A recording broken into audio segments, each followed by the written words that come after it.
ગુજરાતમાં ચોમાસાની વિધિવત શરૂઆત થઈ છે। વરસાદનો પહેલો રાઉન્ડ અને સુરતમાં પડી રહેલા સતત વરસાદનો આજે ત્રીજો દિવસ છે। વહેલી સવારથી કાળા ડિબાંગ વાદળો વચ્ચે વરસાદે ધીરી ગતિએ બેટિંગ શરૂ કરી હતી। જોકે વરસાદે અત્યારે વિરામ લીધો છે, પણ દ્રશ્ય જોઈ શકાય છે કે સુરતના છેવાડે આવેલું સણિયા અહેમદ ગામ કે જે સુરતની મધ્યમાંથી પસાર થતી ખાડીઓ ઓવરફ્લો થતાં આ ગામ પાણીમાં ગરકાવ થઈ ગયું છે। ગઈકાલ સુધી આ ગામમાં 7 થી 9 ફૂટ સુધીના પાણી હતા, જે પાણી વધીને હવે 10 થી 12 ફૂટ થઈ ગયા છે। ગામના મધ્યમાં આવેલું ખોડિયાર માતાનું મંદિર છે કે જે આખું મંદિર પાણીમાં ગરકાવ થઈ ગયું છે।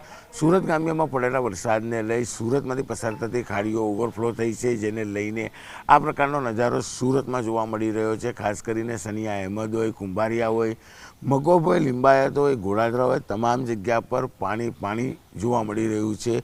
ખાસ કરીને સુરત મહાનગરપાલિકાએ તાપી શુદ્ધિકરણ પ્રોજેક્ટને લઈને વાળક ખાડીને ડાયવર્ટ કરી હતી અને 2 ખાડીમાંથી એક ખાડી જ્યારે બનાવી છે, ત્યારે 2 ખાડીનું પાણી એક ખાડીમાં આવતાની સાથે જ આ ખાડી ઓવરફ્લો થાય છે। છેલ્લા 5 વર્ષથી આ સમસ્યાથી સ્થાનિક લોકો પીડાઈ રહ્યા છે। સતત રજૂઆત, આંદોલન છતાં પણ કોઈ પણ નિકાલ થતો નથી। ખાસ કરીને સિઝનમાં 3 વખત આ પ્રકારે આ ગામ ડૂબતું હોય છે, ત્યારે સણિયા અહેમદના દ્રશ્ય છે કે જે ખોડિયાર માતાનું મંદિર આવેલું છે, એ મંદિર પાણીમાં ગરકાવ થઈ ગયું છે।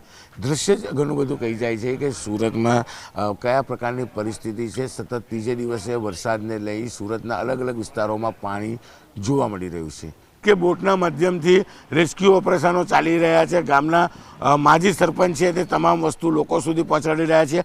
કહી શકાય કે મંદિરની પાછળના ભાગમાં વસાહત આવેલી છે કે તેની અંદર 50 કરતાં વધુ પરિવારોને ત્યાંથી સ્થળાંતર કરવામાં આવ્યું છે, ત્યારે આ ગામમાં બોટ દ્વારા તમામ સામાનો આપવામાં આવી રહ્યો છે। ખાસ કરીને જે પ્રકારના દ્રશ્યો જો ફરી એક વખત મંદિરને એની આ પાછળનો વિસ્તાર બતાવીશ કે આ ગામનું મુખ્ય 4 રસ્તા છે, તમામ પ્રસંગો અહીંયા થતા હોય છે, તમામ વાહન વ્યવહારો છે, બસ છે, તે તમામ વસ્તુ અહીંયા લોકોને લેવા મૂકવા આવતી હોય છે। ત્યારે મુખ્ય જે ગામનો મુખ્ય 4 રસ્તા છે એ જ પાણીમાં ગરકાવ છે અને પાણીનું લેવલ જ્યારે 12 ફૂટ સુધી પહોંચ્યું છે, ત્યારે ચોક્કસ ચિંતાનો વિષય છે। બોટ દ્વારા તમામ વસ્તુઓ લોકો સુધી પહોંચાડવામાં આવે છે। જે હળપતિવાસ છે ત્યાંના 50 પરિવારોનું સ્થળાંતર કરવામાં આવ્યું છે, પણ આજુબાજુમાં જે મકાનો છે, મકાનો બતાવવાનો પ્રયાસ કરીશ કે જે મકાનો 2 અને 3 માળના છે, એટલે કે લોકો મકાનોમાં ઉપરના માળે જતા રહ્યા છે, નીચે મકાનોમાં કોઈ રહેતું નથી, એટલે ચિંતાનો વિષય નથી, પણ તમામ જરૂરિયાતની વસ્તુઓ બોટ દ્વારા તેમને તેમના ઘર સુધી પહોંચાડવામાં આવે છે। કહી શકાય છે કોમલ, સિઝનમાં 3 વખત આ પ્રકારના સ્થિતિનું નિર્માણ થતું હોય છે અને છેલ્લા 5 વર્ષથી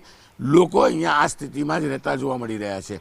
તંત્રને અનેક વખત એની વિગતો આપવામાં આવી છે, આંદોલનો કરવામાં આવ્યા છે, પણ તંત્રના પેટનું પાણી હલતું નથી, કારણ કે મહાનગરપાલિકાના જે અધિકારીઓ છે, એન્જિનિયર કહેવાતા અધિકારીઓએ પોતાની અક્કલનું જે દેવાળું ફૂંક્યું છે તેને લઈને કહી શકાય કે આ વિસ્તાર જ્યાં પાણી ભરાયા છે તેવા ઓછામાં ઓછા 10 થી 25,000 પરિવારો છે તે અસરગ્રસ્ત દર વર્ષે સિઝનમાં 3 વખત થતા જોવા મળતા હોય છે। તંત્રએ 3 થી 4 કરોડ રૂપિયા પ્રી મોન્સૂનની કામગીરીમાં વાપર્યા છે, રસ્તાઓ સાફ કર્યા છે, ગટરો સાફ કરી છે, પણ કોમલ, સૌથી મહત્વની વાત છે 4 કરોડમાં રસ્તા ને ગટરો સાફ થઈ કે મહાનગરપાલિકાની તિજોરી સાફ થઈ, એ લોકોએ વિચારવાનું રહ્યું અને આ દ્રશ્ય જ કહી જાય છે કે રસ્તા ને ગટરો સાફ નથી થઈ, મહાનગરપાલિકાની તિજોરીમાંથી 4 કરોડ રૂપિયા સાફ થયા છે અને કામગીરી માત્ર કાગળ પર કરવામાં આવી છે।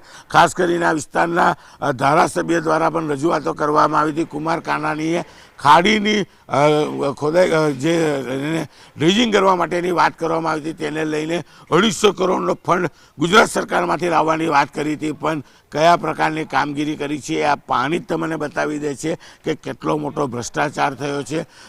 પ્રી મોન્સૂનની કામગીરીની મોટી જ્યારે વાતો થતી હતી તે વચ્ચે પ્રી મોન્સૂનની કેવી કામગીરી કરવામાં આવી છે, પછી તે સુરત શહેરમાં હોય, સુરતની ખાડીઓ હોય, તમામ જગ્યા પર આ જ પ્રકારના દ્રશ્યો જોવા મળી રહ્યા છે, ત્યારે ચોક્કસ લોકોને કહી શકાય તકલીફો વધી રહી છે। હજુ તો ચોમાસાની શરૂઆતનો પહેલો રાઉન્ડ અને વરસાદનો ત્રીજા દિવસે જો આ હાલ જોવા મળતા હોય તો ચોમાસાના 4 મહિના દક્ષિણ ગુજરાત ને સુરતના લોકો કેવી રીતે કાઢશે. કોમલ, સૌથી મહત્વની વાત છે, દક્ષિણ ગુજરાત છે એ ગુજરાતનું ચેરાપુંજી કહી શકાય. સૌથી વધુ વરસાદ અહીંયા થતો હોય છે.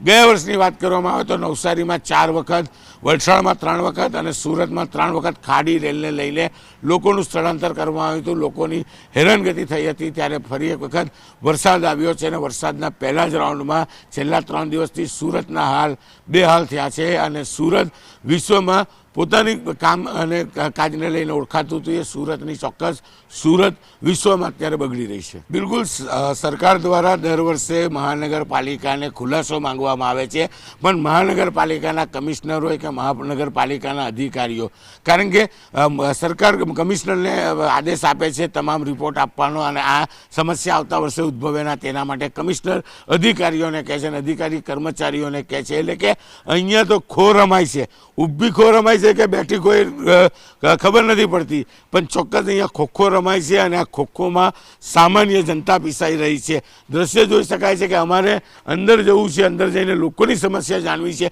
પણ જવું તો કેવી રીતે જવું, કારણ કે માત્ર એક બોટ છે જેમાં લોકોનું રેસ્ક્યુ કરવામાં આવે છે, લોકો માટે ખાવા પીવાનો સામાન લઈ જવામાં આવે છે. એટલે કે જો અમે બોટમાં સવાર થઈએ તો રેસ્ક્યુ અથવા તો ખાવા પીવાના સામાનની કામગીરી અટકી જાય, જેને લઈને અમે અમારી નૈતિક જવાબદારી સમજી બોટમાં નથી જતા. પણ અમે ગઈકાલે અંદરના દ્રશ્ય બતાવવાનો પ્રયાસ કર્યો તો અંદર કહી શકાય 10 માળના 3 એપાર્ટમેન્ટ આવેલા છે. તમામ એપાર્ટમેન્ટના લોકો ફસાઈ ગયા છે. તેમના માટે દૂધથી લઈ તમામ વસ્તુ, કારણ કે એપાર્ટમેન્ટોમાં વૃદ્ધો છે, બાળકો છે, વડીલો છે, એટલે કે તમામ લોકો માટે જીવન જરૂરિયાતની વસ્તુઓ, દવાઓ લઈ જવા માટે એક જ બોટ આપવામાં આવી છે. એટલે કે છેલ્લા કેટલાક વર્ષોથી આ વિસ્તારના લોકો આ જ રીતે પીડાય છે.